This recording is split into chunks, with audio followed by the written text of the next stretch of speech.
Plusieurs faits marquants à retenir de cette 15e édition du SIAM. Après 3 ans d'absence en raison notamment du Covid-19, cette édition a surtout permis au gouvernement de donner le véritable démarrage de la nouvelle stratégie agricole Génération Green. Son lancement il y a 3 ans a été perturbé par la pandémie. Lors de ce SIAM, 19 contrats-programmes de nouvelle génération entre l'État et les filières agricoles ont été signés. Elle vise à relancer le secteur agricole qui subit les effets de la sécheresse. Mohamed Seddiqui est le ministre marocain de l'Agriculture. Il explique le bien fondé de ces nouveaux contrats-programmes. Un événement extrêmement important de contractualisation entre l'État et les professionnels à travers la signature de contrats-programmes autour des filières de production avec les fédérations interprofessionnelles des chaînes de valeur.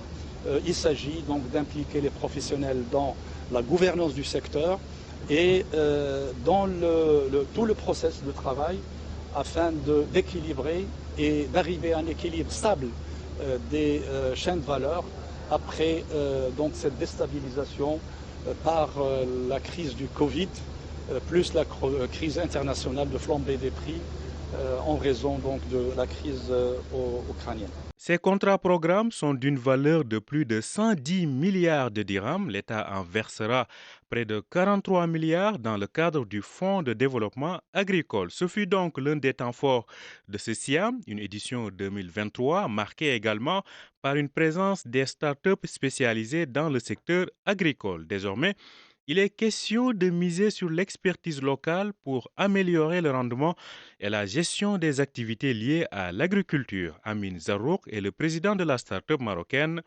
Green Open. Nous devons, nous Africains, mobiliser nos compétences et la compétence de nos jeunes pour pouvoir nos solutions nous-mêmes. Arrêtons d'importer la technologie, une technologie qui est surdimensionnée par rapport à nos besoins, à nos spécificités. Et des fois, soit ça nous bloque en termes d'usage, soit on va adapter nos problèmes aux solutions des autres. Donc on doit prendre notre destin en main.